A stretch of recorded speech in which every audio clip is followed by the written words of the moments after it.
I feel called to try and express today from my own direct experience what it really means to question your thoughts. As someone who spent many years through such things as meditation, questioning my thoughts. And if you follow spiritual teachers or read spiritual books, you'll often come across pearls of wisdom such as don't believe your thoughts, you are not your thoughts, there is no one thinking.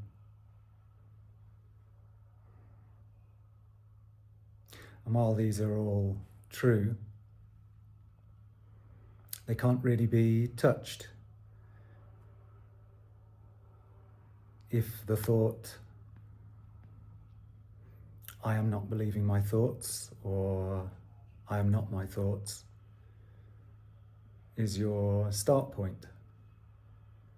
If you haven't questioned the thought that you are actually questioning your thoughts, you are someone questioning your thoughts. So before this gets convoluted,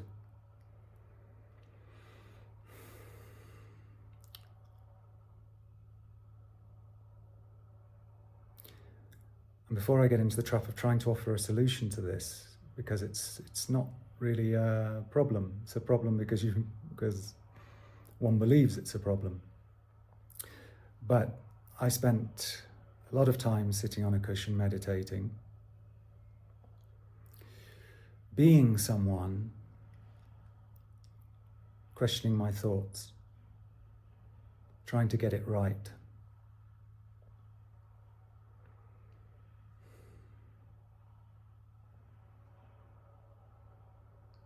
So again, what does it truly mean to question your thoughts? What it doesn't mean, which is what I did 100% for 30 odd years, is trying to correct them or fix them or make them something that they're not.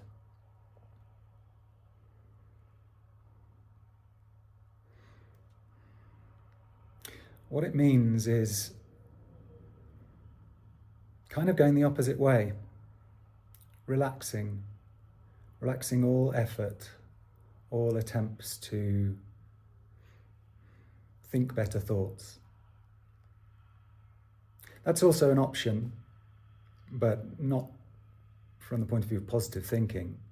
It's an option that becomes available when you recognize that thoughts are occurring. And it's something you can examine in your own direct experience.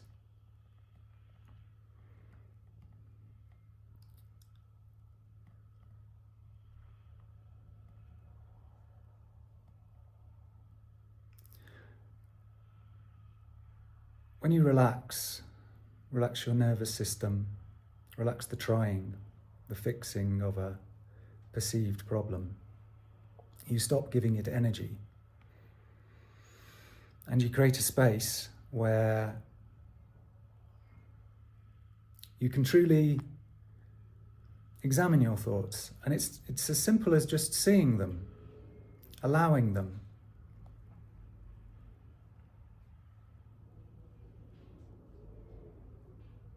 And it's so simple,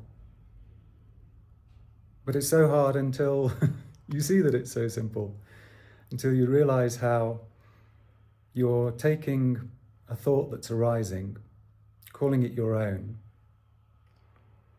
believing that it means something about you,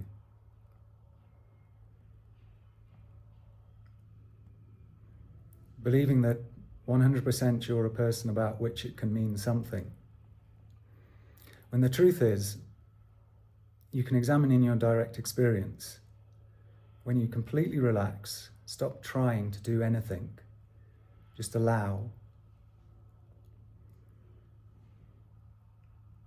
Anyone has access when they're not caught up in their thoughts, when they've relaxed the need to fix them and the consequences of them. Anybody can recognize that, because it's the truth, that there is experience happening and thoughts are arising.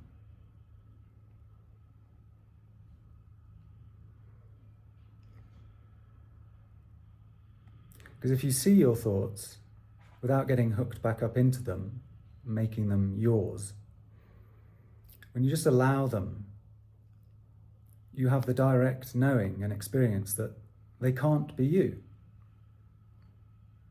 what you truly are. This is what consciousness is.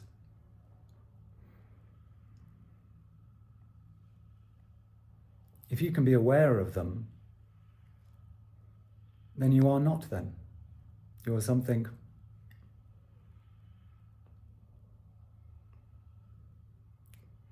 you could say separate from them, but that's not actually the truth either.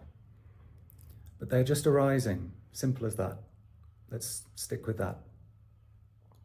Now, in my experience with a lot of meditation, I was always meditating with an agenda to fix this problem of thinking too much.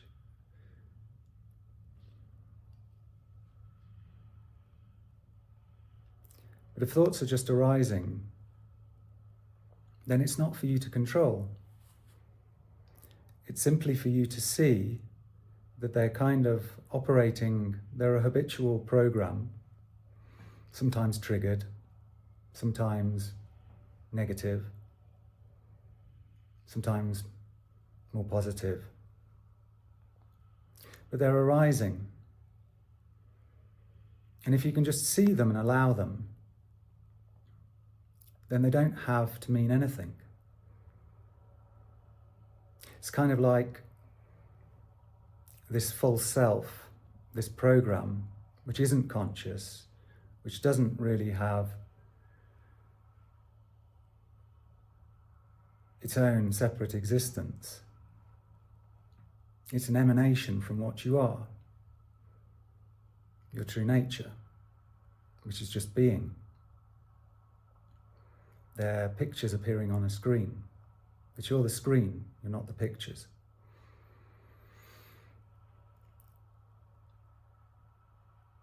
So when you can start to release the idea that you are the self-perpetuating idea, an illusion that you are someone thinking thoughts, doesn't mean you cease to exist, quite the opposite.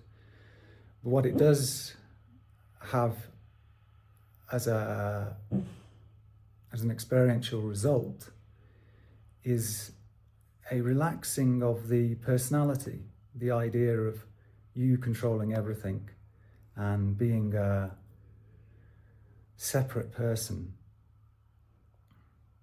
who needs to fix the things about life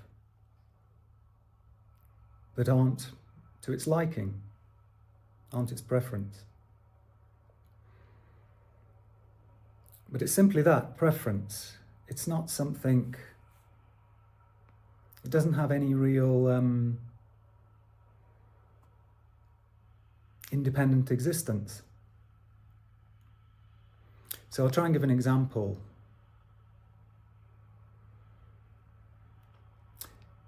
Here, there's always been a belief that there was a very strong belief for a very long time that was apparently total, but it can't have been total because it's been seen through. But the belief that there must be something wrong.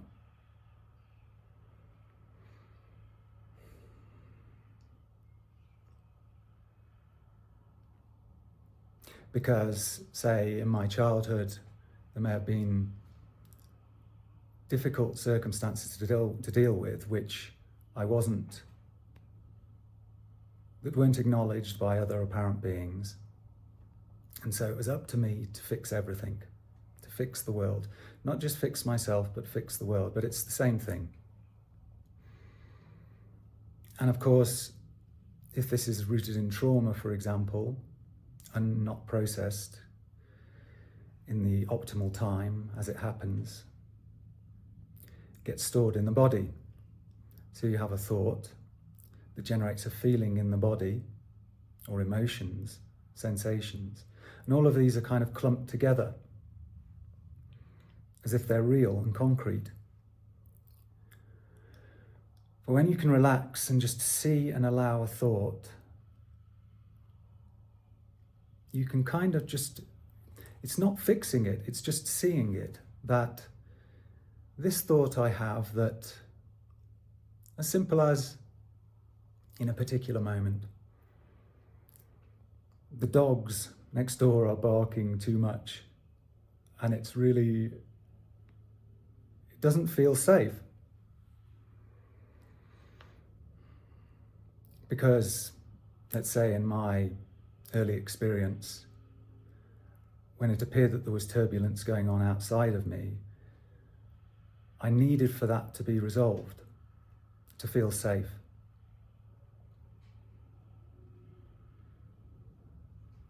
So this mind, physical, bodily sensation, emotional reaction, this complex of reactivity was set up.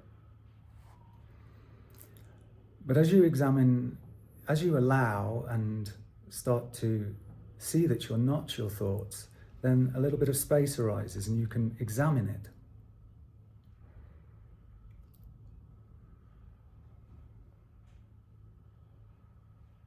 And through looking at it and facing the discomfort of it, but without identifying with it as meaning something about you,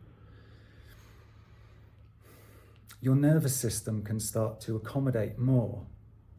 Therefore, it's not like this thing has to be resolved right now, otherwise everything's getting worse and worse. You're feeding some idea, but it's not actually true. It's the meaning you've assigned to it.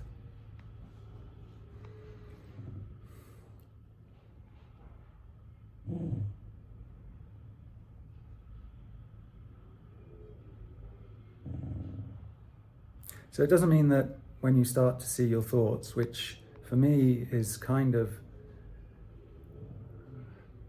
in my experience,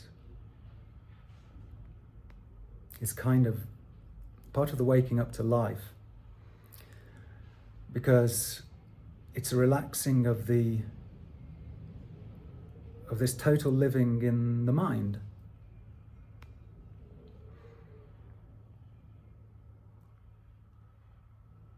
Which could be said to be the ego, the story-making machine, the drama-creating machine. It creates drama because secretly it knows that if it doesn't create a smokescreen and drama, it will be found out to not actually be real. It's like we are under the spell of believing that we need our egos and our personalities to exist. And that all happiness or success and all failure and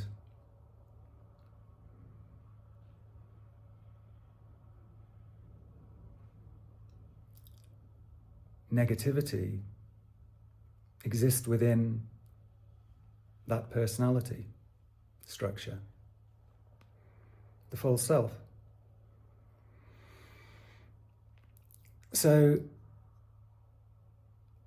learning to tolerate, or being willing to tolerate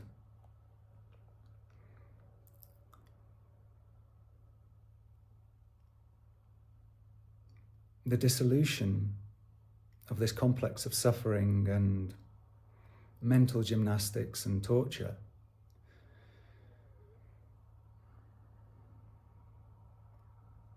is itself the key to your liberation.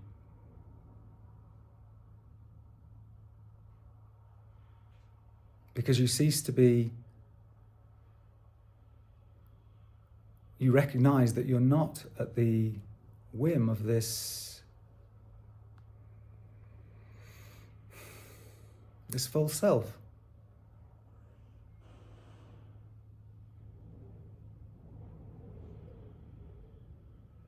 And as you relax, all the definitions you put on life can relax as well. And nothing's quite such a drama. So you have to be willing to let go of the drama. I think that's the other thing. A lot of people are in suffering, but they're not willing to let go of the drama of the false self, of the personality, of the person going somewhere, of the smoke screen.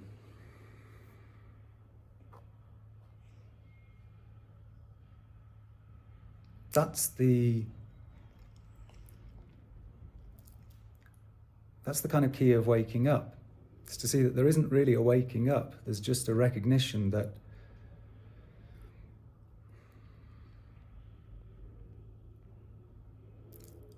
what you take to be your life and reality is this never-ending cascade of definitions and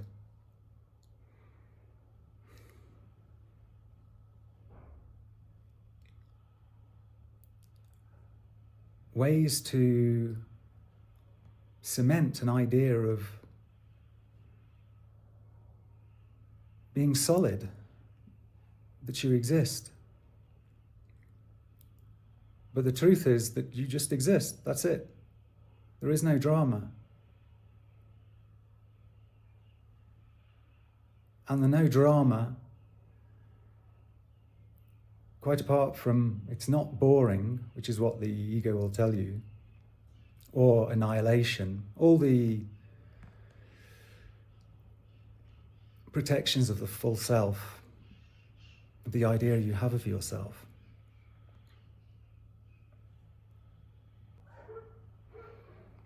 These can be allowed to fall away, and life can be revealed in all its richness.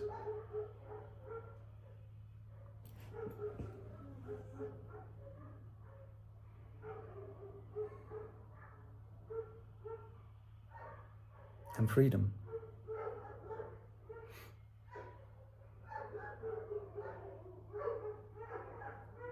Okay, I'll leave it there.